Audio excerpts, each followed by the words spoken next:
avec tout ce que je vous montre ici, il faudra pas me dire quand je vais attraper vos vestes. Ah, on n'était pas au courant. Ah, on savait pas.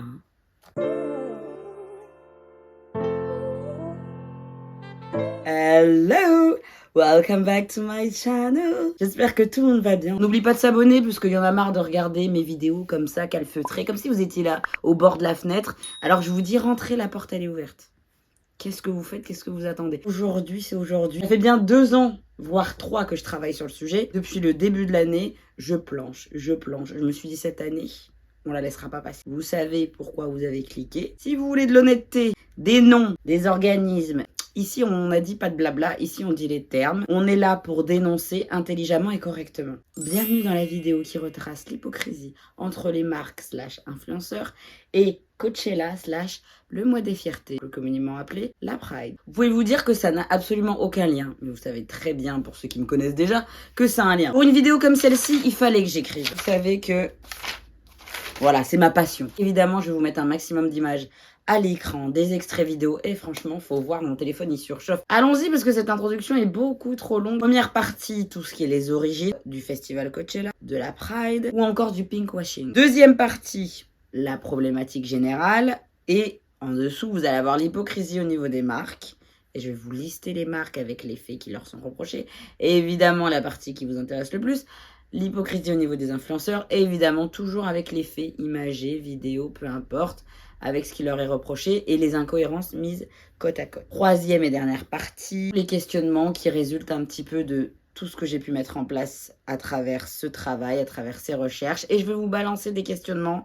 Certaines questions, je vais y répondre, d'autres non. De toute façon, vous allez pouvoir y répondre en commentaire. S'il y a d'autres stars, influenceurs, marques que vous avez repérées, hypocrites sur la question, vous pouvez l'inscrire en commentaire. Le but, c'est de nourrir cette liste de la honte. Si tout se passe bien, la vidéo sera en ligne dès demain. Grâce à votre participation en commentaire, je vais pouvoir allonger cette liste de la honte. Qui sait, de toute façon, elle est non exhaustive. Commençons par les origines des 3 termes les plus importants de cette vidéo. En premier, nous allons aborder Coachella, qui se situe à Indio, donc dans la Coachella Valley, en Californie, donc aux États-Unis. Ça regroupe du rock, de l'électro et du hip-hop. La première édition s'est passée en 1999, donc c'est pas du tout récent. Ce festival est né après le festival Woodstock de 99. Ça a été organisé à la base par Paul Tollett. Plus jeune, il assistait à beaucoup de concerts de rock, de punk et de hardcore. Une personne qui est du milieu, ou en tout cas qui apprécie le milieu. Avec son frère, ils ont promu leur premier concert quand ils étaient au lycée. Donc lui, à l'heure actuelle, maintenant, c'est un promoteur. Il est là pour produire, pour mettre de la scène, pour faire découvrir au public certains artistes, pour les promouvoir, etc. C'est d'ailleurs son métier à l'heure actuelle à ce monsieur. En 2001, il a vendu donc son concept et son festival à l'entreprise AEG, Anschutz Entertainment Group. On parle bien du seul et d'unique Philippe Frédéric Anschutz, l'homme qui possède tout Los Angeles, c'est comme ça qu'il est surnommé, donc vous imaginez bien la puissance du monsieur. J'ai déjà fait un réel sur cet homme, donc suivez-moi sur Instagram. C'est la 41e plus grosse fortune des États-Unis à l'heure actuelle selon le magazine Forbes. Son patrimoine s'élève à plus de 41 milliards de dollars. Au vu de sa notoriété et de la puissance de son groupe AEG, il possède plein d'endroits de divertissement, dont Coachella, également les Accor Hotel Arena. Si vous allez voir un concert à Bercy, c'est dedans. Festival comme je crois Lollapalooza qui se situe en région parisienne. Le gars, si tu le laisses partir en canon, il achète ta maison, le voisin et l'épicerie du quartier. Vous pourriez me dire qu'il n'y a rien d'anormal jusque-là. Mais attendez seulement, qu'est-ce qu'il fait de son argent? Il a financé Amazing Race, il a également financé Le Monde de Narnia, climato-sceptique, ce genre de monsieur qui pense que le réchauffement climatique, raciste, homophobe, anti-IVG, donc pro-vie. Notamment, il donne plus de 400 000 $ à la campagne de Donald Trump avant et pendant son élection. Je vous laisse imaginer les valeurs de Monsieur Trump. Aussi, il finance des groupes très extrémistes dans la religion. Les liens seront dans la barre d'infos, n'hésitez pas à la regarder. Je m'embête pas à la remplir pendant une demi-heure pour que vous ne la lisiez pas. Suite à tous les organismes qu'il finance, il a twisté l'ambiance et la direction artistique du festival. En 2017, Paul Tollett, donc le fameux créateur du festival, a dit « L'image du festival est ternie. Moi, je suis offensé. » 20 ans qu'il a vendu le festival. En attendant, il les a là. Et comme par hasard, pour essayer de se dédouaner et de mettre la poussière sous le tapis, Philippe Frédéric Anschutz, en 2018, une année après, fait un gentil don d'1 million d'euros à l'association Delta John, qui lutte contre le VIH, celle qui lutte pour les personnes séropositives et la recherche. Ajoutez à cela toute la flopée d'influenceurs et aussi de festivaliers qui ne sont pas du milieu, qui vont se rendre expressément en avion pour 3 jours de festival, circuler qu'en voiture parce que c'est un désert et qu'il n'y a rien autour, être dans des vêtements qui sont souvent issus de la fast fashion, qui vont être utilisés et portables généralement qu'une seule fois parce que c'est rare qu'on se balade avec des strings de pec, des petites ficelles type filet de pêche, chapeau métallisé pour aller payer ses impôts. Donc tout ce qu'il y a autour aussi est extrêmement polluant. La surconsommation qui va avec, les partenariats très douteux. Quand vous avez toute cette base-là, vous comprenez pourquoi c'est problématique déjà ce festival en soi. Maintenant, on va continuer avec la Pride. Le mot Pride en anglais signifie fier, fierté. Cette marche annuelle a été créée en 1969 à la suite des émeutes de Stonewall. Et dans la nuit du 27 au 28 juin 1969 à New York, dans l'un des rares bars gays de la capitale, le Stonewall Inn, il y a eu des affrontements entre les personnes homosexuelles et les polices. Sachez qu'à l'époque, la législation, elle interdisait tout déguisement qui s'apparentait à de la féminisation et toute danse entre hommes. Se sont suivis 5 jours d'émeutes dans le Greenwich Village. Suite à cela, la première s'est déroulée 1 an après. Ce fut nommé la Gay Pride, d'où l'historique, pour montrer la fierté d'être homosexuel et que 1 an après, on va célébrer plus que jamais le droit d'être comme on est. En France, c'est quasiment 10 ans après que le 23 juin 1977, à Paris, place de la République, fut lancée la première Pride. Actuellement, nous appelons ça la marche des fiertés, la Pride, le mois des fiertés, Pride Month, plus la Gay Pride, parce que ça sous-entendrait qu'il n'y aurait que les personnes homosexuelles, que la lettre G de LGBTQIA+. Toutes les personnes qui me regardent, c'est pas toujours facile d'être ce que l'on est, d'être qui on est, mais en aucun cas c'est à vous d'avoir honte, vous de vous remettre en question. Reprenons les paroles de Lady Gaga. Vous êtes né comme cela, et personne n'a le droit de vous remettre en question pour ça. J'espère vraiment que ce mois et que tous les autres mois de l'année, on continuera la lutte parce qu'en aucun cas, être homophobe, transphobe, etc., c'est une opinion. C'est un délit, c'est un crime, c'est puni par la loi. Dire je n'aime pas les homosexuels, je suis contre les transgenres, c'est pas une opinion, c'est un délit. Je voulais le rappeler ici. Dernier terme à expliquer, le pinkwashing est un mot qui a été inventé sur la base du whitewashing. J'ai fait une vidéo, je vous la laisse la regarder ici ou ici, je sais jamais. Vous voulez faire un film qui est le biopic, l'histoire, la vie de Barack Obama, vous n'allez pas prendre un acteur blanc que vous allez grimer en noir. Sinon, vous faites du whitewashing. Le greenwashing, c'était la même base également. Le principe de tout mettre au vert, donc de faire semblant qu'on est plus écolo, qu'on fait plus attention à la planète, alors que c'est des foutaises. Sur cette même mécanique, le pinkwashing a été inventé par le Breast Cancer Action. Donc ça signifie l'action contre le cancer du sein. Ce terme est sorti en 2002 par cette association car beaucoup de personnes l'utilisaient comme levier marketing. Coucou, on fait des t-shirts roses parce qu'on agit contre le cancer du sein, blablabla. On vend des fameux fanions avec le signe pour le cancer du sein, mais à nouveau, ça n'envoie pas l'argent pour la recherche. Vous connaissez déjà les rouages. Pour tout ce qui concerne l'LGBTophobie, ça a été réutilisé également. Et des exemples, je vais pas vous en parler là tout de suite parce que ça va faire partie des marques qui utilisent cette cause. Il n'y a pas besoin de danser sur des chairs pour montrer que vous êtes fiers. Il y a encore des gens qui meurent parce qu'ils sont homosexuels. Tant que ça rentre pas dans le crâne de tout le monde, et ben qui dansent. Vous avez bien saisi que le but étant de profiter, de squatter tout l'argent et le bénéfice qu'on peut faire via ces causes. Entrons dans le cœur, le vif du sujet, les marques. Et je vais commencer par une marque qui a je ne sais combien de polémiques à son actif. Coca-Cola. En 2023, Coca-Cola a fait gros. Ils se sont dit, non, on va pas venir, on va pas emmener des influenceurs.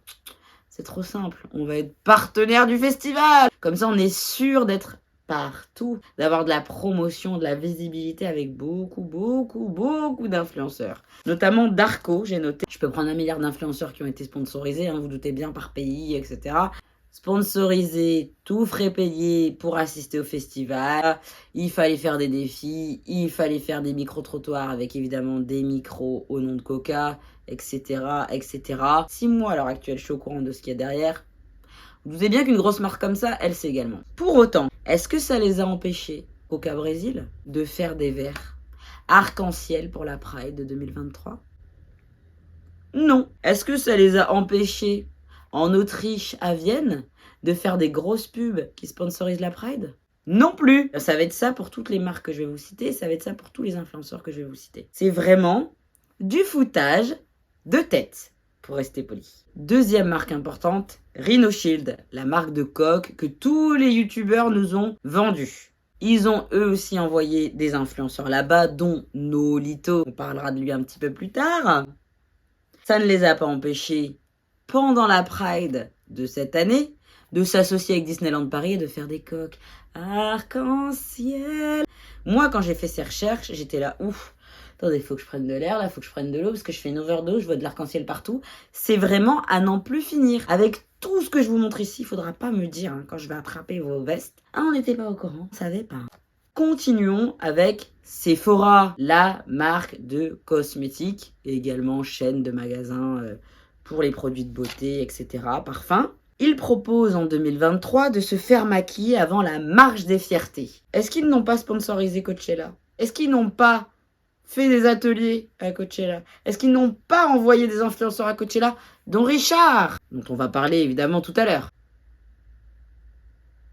Continuons. Basic Fit. Basic Fit qui nous met un petit logo arc-en-ciel. On est tous ensemble. Soyez fiers. Attendez. Basic Fit nous a fait des clubs Ladies Only pour que justement certaines femmes qui se sentent pas à l'aise de faire du sport avec des hommes se sentent mieux entre femmes. Pas de souci. Mais de quelles femmes on parle? Il y a des femmes qui sont transgenres, donc qui sont femmes mais qui ont encore leurs attributs ou alors qui sont en transition. Eh bien ces femmes-là sont refusées dans les clubs Basic Fit Ladies Only. C'est moi ou ça sent l'incohérence? T'es pour les mois des fiertés. LGBT. T comme transgenre. T comme t'as vu ma nouvelle photo de profil multicolore. Mais T comme t'as pas ta place et t'es transgenre. Ah ah! Laissez-moi rigoler. Laissez-moi rigoler jaune. Même arc-en-ciel si vous voulez. Je vous fais un petit bonus pour les marques qui ont sponsorisé le festival cette année. Vous avez Luxéol, Schwarzkopf, Chaussea, et évidemment Revolve. Vous voyez, vous voyez à quel point on a bossé. J'espère que vous remarquez le travail, parce que ça là, ça vous paraît bidon, très rapide. Mais moi, j'ai passé des heures et des heures pour rechercher tous les articles, toutes les photos. Tous les liens sont en barre d'infos. N'hésitez pas à me suivre pour me soutenir, à commenter, à liker, à partager, parce qu'il faut qu'un maximum de monde voit ce contenu de qualité. Venons-en aux faits, la meilleure partie.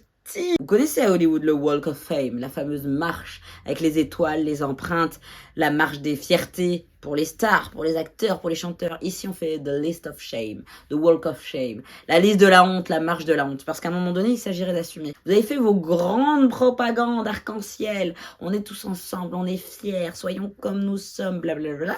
Mais quand il s'agit d'aller se trémousser à Coachella, sponsorisé, financé par un raciste homophobe et j'en passe, vous êtes concerné, vous allez là-bas. On parle bien d'un monsieur qui est pour la castration des personnes homosexuelles, entre autres. Commençons par notre homosexuel numéro 1, Richard2609, plus communément appelé Richard. C'est un homme qui fait de la beauté, de la cosmétique, du maquillage sur les réseaux sociaux. Alors, il se maquille extrêmement bien. Il me semble homosexuel. Il est dans cette communauté. C'est une personne qui fait des collaborations avec beaucoup de marques pour mettre en valeur l'arc-en-ciel, pour mettre en valeur Brandy Sweat de Lady Gaga. Chaque Pride, il nous le ressort, le fameux post « Nous sommes comme nous sommes, soyez fiers de qui vous êtes ». Parfois, il met un extrait, parfois, il met la chanson. Cette année encore, il est partenaire pour la Pride. Vraiment, il est reconnu dans le milieu. Vous voyez ce que je veux dire? Pour autant, depuis plusieurs années, il va à Coachella. C'est plus un novice.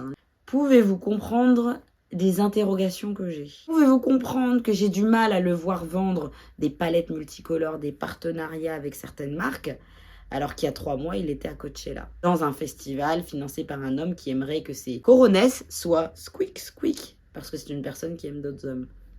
Comment, en tant que concerné et personne d'influence, on peut y aller décemment et en faire de la promotion? Moi, ça me dépasse. Continuons dans l'illogique. Angèle, dans la communauté LGBT, il peut avoir un élément parfois obligatoire pour certains, inutile pour d'autres, qui s'appelle le coming out. Coming, donc venir, et out, sortir. Donc, tu sors de là où tu es, c'est-à-dire que tu sors du placard. Tu dis aux yeux du monde que tu n'es pas hétérosexuel. C'est quelque chose qui est personnel et que seule la personne a le droit de faire. On ne peut pas outer quelqu'un. Surtout dans une société où on ne peut toujours pas être qui on est, c'est un peu compliqué. Cyril Hanouna, oui, ce charmant jeune homme, que dis-je, ce charmant monsieur que vous connaissez, que j'ai déjà décortiqué dans une playlist par rapport à TPMP, je vous la mets ici ou ici. Un homme qui n'a ni foi ni loi, comme on dit dans le milieu.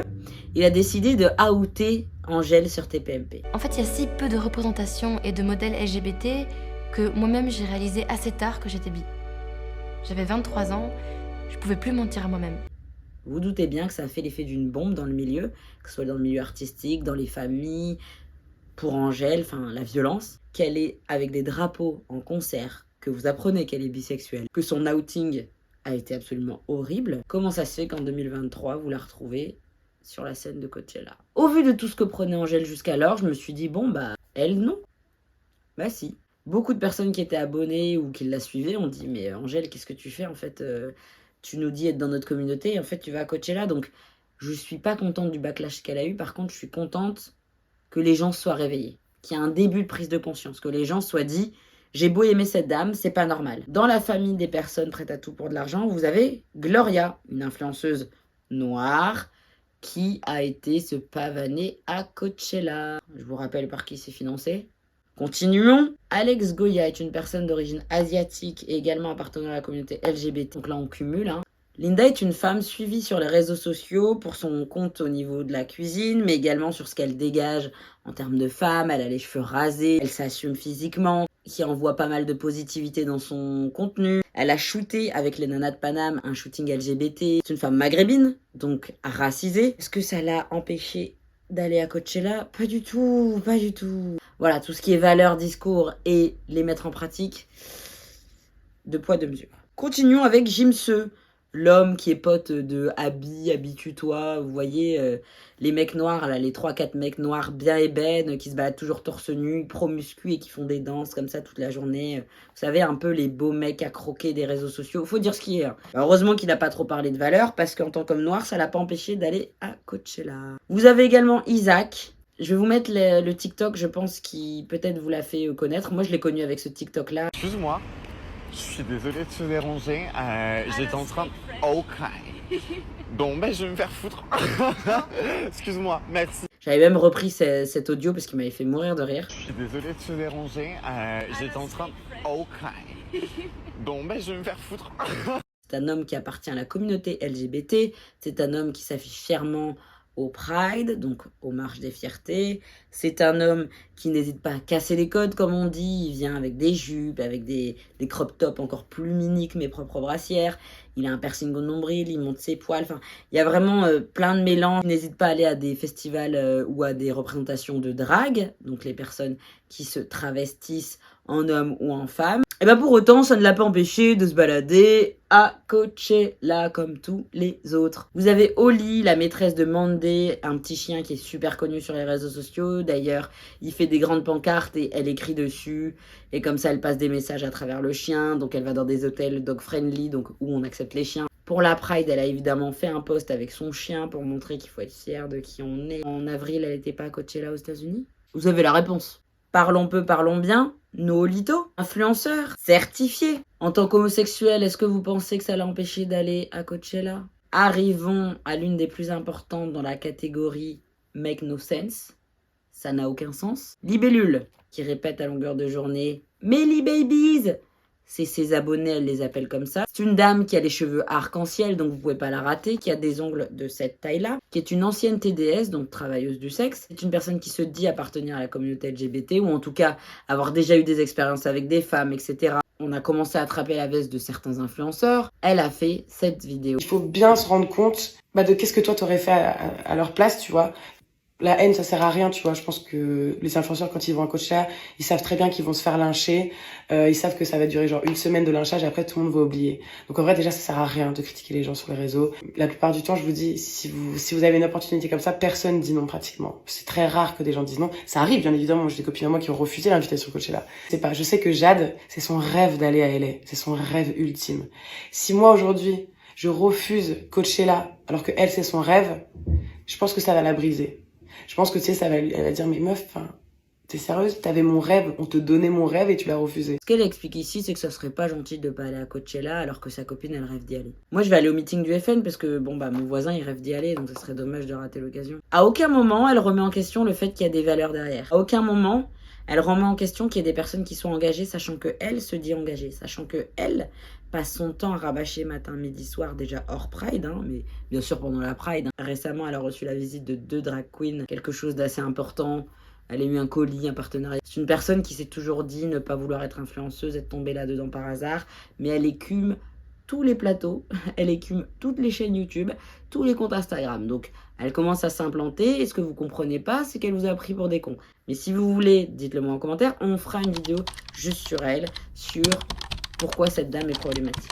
parce qu'elle a bien dit, j'ai pas eu d'invitation cette année. Sous-entendu, l'année prochaine, vous m'invitez. N'hésitez vraiment pas parce que j'irai. Voilà. Continuons. L'hypocrisie. Je sais pas comment on prononce son nom de famille. Kuge. Désolée pour la prononciation. Olivia. C'est une influenceuse, femme blanche, qui est mariée à un homme noir et elle a eu 2 enfants métissés. Elle a 3 hommes autour d'elle qui sont noirs ou en tout cas métissés. Comment cela se fait?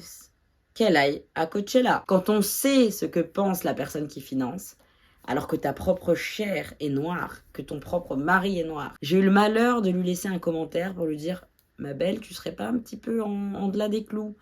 Elle m'a bloqué. Quand les personnes réagissent comme ça, je me dis « Je suis peut-être sur la bonne voie. » Malheureusement, tout le monde n'est pas prêt à entendre cette vérité. Je continue, et c'est pour ça que vous devez partager cette vidéo, et le réel que je ferai, et les TikTok. Il faut que les gens ouvrent les yeux, en tout cas qu'il n'y ait plus de « Ah bah non, on savait pas, ah bah excusez-nous, on n'a pas entendu. » T'as tellement peur que des gens aiment mon commentaire. T'as tellement peur que les gens voient que t'es incohérente que tu préfères bloquer et supprimer. La liste, elle peut aller jusqu'à Paris. Et on est à Lille ici. Hein. Nous avons Alia, une influenceuse qui prône le féminisme, qui se balade avec des boissons arc-en-ciel pendant la Pride, mais à côté de ça, qui a été envoyée par Coca-Cola à Coachella. Ça suit, ça rime, on continue. Paola Locatelli, vous savez déjà qui est cette personne. Elle a joué dans la série Netflix Jusqu'ici tout va bien avec Nawel Madani. J'ai déjà parlé d'elle concernant l'humanitaire qu'elle avait fait parce qu'elle a fait son syndrome du sauveur au Togo. En tant que femme métissée capverdienne italienne, elle a été à Coachella. Continuons cette liste qui ne s'arrête jamais. Antonin, influenceur, homosexuel, je mets des robes, je vais au MTV Awards avec des cuissards, des compagnies plus longues que mon avenir. Ça n'empêche pas d'aller à Coachella parce que j'aime trop la vibe d'LA. Bonus avec la cerise sur le gâteau, les fameuses agences d'influenceurs qui ont emmené toute cette clique à Coachella. Serait Production, une agence bien douteuse tenue par Jeanne, je sais plus son prénom. Vous connaissez Balance ton Agency? Je vous invite à aller le voir. Serait Production fait partie des agences qui ont été notées, qui ont été dénoncées comme traitement des employés absolument horrible, intolérable qui se passe dans cette agence. Mais apparemment, les influenceurs le voient pas parce qu'ils ont un billet pour aller à Coachella. Vous avez PO Agency, donc .org, l'agence de Marion Caméléon, de Richard et de plein d'autres personnes. Vous avez également Mass Influencer Agency, là où vous avez Julia Morgan, Emma Ketman ou la fameuse Olivia. Il y a quand même des questionnements qui me viennent. Pourquoi vous continuez à les soutenir si vous faites partie de la communauté, que ce soit LGBT, que ce soit noir, que ce soit également si vous êtes une femme et que vous avez avorté, parce que je vous rappelle que cet homme est anti-IVG. Si j'étais une femme et que j'avais avorté, ne serait-ce que pour mon amour propre, en tant que femme noire, d'un point de vue de dignité, c'est inenvisageable. Ensuite, ma deuxième question, pourquoi les médias ne s'en saisissent pas? Cette année, j'ai pas arrêté de le rabâcher, j'ai réussi à voir Période Studio qui en a fait un réel. Je crois pas que Brut en ait parlé, même sur les grosses chaînes, même sur TPMP. On les entend parler de tout et n'importe quoi, mais quand il s'agit de dénoncer, il y a personne. Si demain, vous êtes une personne qui, dans vos projets personnels, a besoin de visibilité, a besoin d'argent, est-ce que vous iriez dans un meeting de l'extrême droite alors que vous êtes de gauche? Parce que ça vous permet d'avoir de l'influence, de la visibilité et de l'argent. Vous connaissez déjà ma réponse si vous savez un petit peu comment je fonctionne avec des valeurs. Ma question également, que ce soit au public ou aux influenceurs qui ont de la visibilité, qu'est-ce qui vous pousse à ne pas agir? Épargnez vraiment vos grands. Oui, mais regarde, il a déjà l'hôtel Accor Arena, si c'est ça, on regarde plus de concerts. Est-ce que vraiment vous les comparez à la personne qui, une fois par an, et même 10 fois, va aller à un concert et ça sera son seul plaisir, face à une personne qui gagne largement sa vie, qui est payée, qui va pouvoir faire de la promotion, qui n'a pas payé ses vêtements, sa nourriture, son logement, son billet d'avion, la totale? Vraiment, vous voulez comparer l'incomparable? Encore une fois, les gens qui essayent de dévier le problème, on discute même pas avec eux. Je te parle de ce que tu mets en place pour aller à Coachella et t'es en train de venir me parler de mon physique. Est-ce que ça a un rapport? Ça veut dire que le sujet te dérange. Si vous voulez faire grossir cette liste, si vous voulez qu'on soit sûr de certains individus, n'hésitez pas à donner des noms de marques, d'influenceurs, comme ça je les mettrai aussi dans cette liste de la honte. N'hésitez pas à me parler d'influenceuses, femmes transgenres, peu importe, qui auraient avorté ou quoi que ce soit, et qui vont quand même là-bas parce qu'elles sont tout autant concernées. Cette vidéo, elle était très importante pour moi, elle était très lourde, je pense que je vais m'amuser avec le montage. Cette vidéo, elle est d'utilité publique. Il est hors de question qu'en 2023, on continue à nous prendre pour des cons. Vendre des choses arc-en-ciel, vendre une soi-disant LGBT community, on est tous ensemble, même par rapport à la communauté noire, aux personnes qui auraient avorté, à une espèce d'ouverture d'esprit, alors que vous allez dans des festivals qui sont financés par des hommes pareil. Ce n'est à personne sur cette planète Terre de décider si moi en tant que femme noire, ou Jean-Michel en tant qu'homme gay, ou Stéphanie en tant que lesbienne a le droit d'exister ou non. Ça s'appelle du racisme, ça s'appelle de l'LGBTophobie. Et vous pouvez être puni par la loi. Donc ça, il faut bien que les gens l'intègrent. En regardant les vidéos YouTube de Richard, en likant les posts d'Olivia, en partageant la campagne Coca-Cola ou peu importe, vous leur donnez de l'argent, de la visibilité et matière à continuer. Le pouvoir est dans le peuple. Si vous arrêtez de les regarder, ils n'ont plus d'argent, donc il n'y aura plus de financement, donc plus de campagne. Pas de pierre, pas de construction. Pas de construction, pas de palais. Pas de palais. Pas de palais. S'il vous plaît, faites attention à qui vous regardez. Quand je vois que des personnes engagées comme moi, on galère à faire de la visibilité pour essayer de rendre le monde un petit peu plus meilleur, un peu plus tolérant, ça me fait extrêmement mal de voir qu'un Richard se prend je ne sais combien d'argent, une libellule va sur toutes les chaînes YouTube de France, est en lien avec Drag Race, alors que la dame, elle est pour Coachella. Encore une fois, si vous leur donniez pas autant de vues, eh ben, ils ne seraient pas là où ils en sont. Des petits tips, hein, quand on est en accord avec ses valeurs, toutes les personnes que je suivais, que j'ai vues, qui ont été là-bas, je les ai enlevées. Joanne Pops, je l'ai dégagé. Richard, je l'ai dégagé. Libellule, je l'ai dégagé. Tous ces gens-là, je les ai dégagés vite fait, bien fait. Et c'est comme ça, c'est des petites choses. Hein. Et comme l'a très bien dit Libellule, on l'appelle unique une semaine, les influenceurs, ils savent très bien, mais ça va pas durer. C'est-à-dire que la vie, l'idée qu'il y ait des gens avec des valeurs, elle l'écrase. Parce que je sais pertinemment que ça va passer. Et c'est la vérité. Je vais le refaire en podcast. Je vais également le faire sur TikTok et sur Instagram. Et pour ça, il faut que vous me souteniez. J'espère que cette vidéo vous a plu. Faites-le moi savoir en commentaire. Aimez, partagez. Suivez-moi. Dans ce mois, plus que jamais, soyez fiers de qui vous êtes. Peu importe ce qu'on pense de vous. L'important dans cette vie, c'est de se trouver. Se trouver soi-même. Et c'est vraiment le plus important. Je le répéterai jamais assez. On n'a qu'un corps, on n'a qu'un cœur. On va passer toute notre vie dedans. Donc il s'agirait de l'aimer dès maintenant. Plein de gros bisous et à dimanche prochain.